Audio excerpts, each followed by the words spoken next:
이재명 대통령 취임 후 급속도로 대한민국이 정상화되는 가운데 이재명 대통령이 또 한 번 진짜 대통령의 면모를 보였습니다.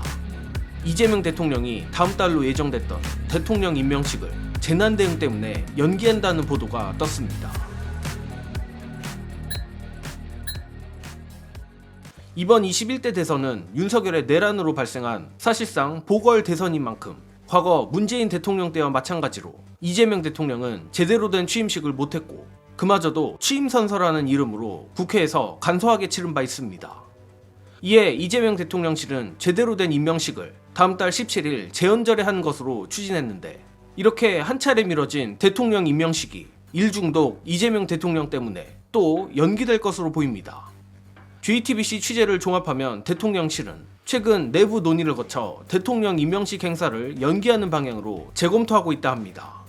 앞서 말한 대로 대통령실은 조기 대선에 따라 인수위 없이 이재명 대통령이 임기를 시작한 만큼 정식 취임식을 생략하고 재연절 기념식에 국민 임명식을 병행해 개최할 예정이었습니다만 다름 아닌 장마 및 폭우 재난 때문에 행사를 연기하는 방안을 유력하게 검토 중이라는 것입니다. 정치권 관계자는 JTBC에 7월 중순은 장마철로 폭우나 폭염 피해가 우려되는 시기인 만큼 행사보다 재난 대응이 우선이라는 판단이 있다. 또 국회의장이 주관하는 재연절 경축식과 겹치면서 대통령 공식 행사처럼 비칠 수 있다는 점에도 우려가 있다고 밝혔습니다. 이재명 대통령이 이러한 검토를 하고 있는 배경엔 과도한 의전과 형식보다는 실용주의와 민생 안전에 우선하겠다는 새 정부 기조와도 맞닿아 있다는 분석이며 과거 윤석열 정부와도 차별화하겠다는 의도로 읽히는 부분입니다.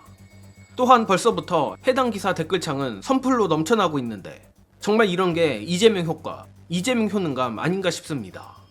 특히 지난 22년도 수도권 홍수가 발생했을 때 윤석열은 강한 폭우 예보 보고를 받고도 룰루랄라 칼퇴근을 했고 하필 당시 윤석열의 거주지 아크로비스타 일대가 물에 잠겨 한참 동안 대통령이 상황실에 가지 못했던 코미디 같은 일화를 우리는 모두 기억하는지라 더욱 비교될 수밖에 없습니다. 다만 이쯤 되니 저 개인적으로는 이재명 대통령이 이거 너무 일에만 집중하는 거 아닌가 싶은 배부른 아쉬움도 생기는 게 사실입니다.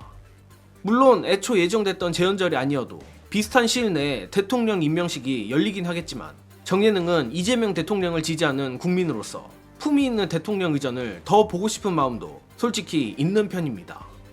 또한 영상을 만드는 입장에서 더욱 이 부분이 체감되는 건 이재명 대통령 관련해 사용할 만한 영상이나 사진이 의외로 많지 않다는 겁니다. 이는 이재명 대통령이 대통령실에 틀어박혀 정말 일에만 몰두하고 있는 것의 방증일 텐데 그런 만큼 이재명 대통령이 국정을 돌보는데 온 힘을 쏟되 이재명 대통령을 보고 싶은 국민들을 위해서라도 필요한 공식 행사에는 자주 참석했으면 하는 바람입니다. 아무튼 이렇게 이재명 대통령 취임 2주도 안 돼서 또 미담이 폭발하는 중인데 다만 이재명 대통령 소식과 별개로 내란 잔당 관련 소식들도 하루하루 쏟아져 나오고 있습니다. 그 중에서도 결국 김주현 전 민정수석과 심우정 검찰총장 간 비화폰 통화 사실이 드러난 게 핵심이며 그동안 우리가 의심해왔던 부분이 이제서야 꼬리가 잡힌 것으로 보입니다. 그러나 당연하게도 이는 시작일 뿐입니다. 바로 내란 수계 윤석열과 김용현뿐 아니라 내란의 진짜 기획팀을 잡아야 하기 때문인데 관련해 중요한 영상 보시고 이어가겠습니다. 일단 심우정은 나가셔야 돼요. 지금 검찰총장 자리에 앉아있을 자격이 없어요. 그렇습니다. 특검 수사 대상이에요. 김건희 특검 수사 대상이고 내란 특검 수사 대상입니다. 그 다음에 중요한 거는 저는 우리가 계속 이 내란 외환 관련해서 계속 두 사람을 물 위로 끄집어 올리려고 하는데도 끝까지 물 위로 끄집어 올려지지 않는 두 사람이 있어요. 두 김씨. 김주현하고 김태호. 김주현은 처음부터 제가 계속 얘기했어요. 검찰 핸들링용이다. 검찰 직접 대통령이 김주현 통해서 검찰 다 손에 쥐고 그랬었죠. 흔들거릴 거다. 네. 심우정은 얼굴 마담에 불과할 거다라는 얘기를 했는데 이때도 심우정과 김주현이 통화하잖아요. 김주현이 어떤 사람이에요? 계속 말씀드리지만 12월 4일날 저녁에 삼청동 안가모임 했던 네. 사람 아니에요. 검찰은 전부 다 김주현을 통해서 대통령과 검찰이 이어지는 중간에 김주현이 있고 외환 유치나 이런 부분에서 저는 분명히 김태호의 역할이 있었다고 보여져요. 네. 이 두 사람이 물 위로 수면 위로 안 올라와요. 지금까지. 12월 3일 날 장관들에게 서류 나눠주잖아요. 국보 이야기도 있고 예산 확보 이야기도 있고 이거 김용현이 알 수 있는 수준이 아니에요. 이거는 머리가 돌아가는 소프트웨어가 내란 기획했다는 겁니다. 네. 그게 과연 누구냐는 거예요. 신장식 의원이 말했듯 앞으로는 그간 죽어도 수면 위로 올라오지 않았던 내란의 기획자들을 드러내는 것이 관건입니다. 그리고 초토화 달인 조은석 내란 특검이라면 훌륭히 해내리라고도 믿습니다. 다만 다소 다른 얘기지만 아마 앞으로 이재명 대통령 입에서 이 내란 세력들에 관한 언급은 거의 없을 것으로 예상합니다. 행정가 DNA를 가진 이재명 대통령이라면 오늘 같은 일중독 미담이 나왔으면 나왔지 내란 세력 수사에 대해서 대통령이 굳이 말할 필요도 없기 때문입니다. 또한 정예능은 이게 정상이라고 생각합니다.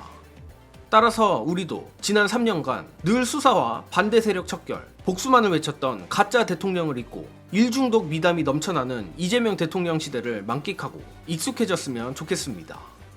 이번 소식은 여기서 마칩니다. 영상 봐주신 여러분 감사합니다.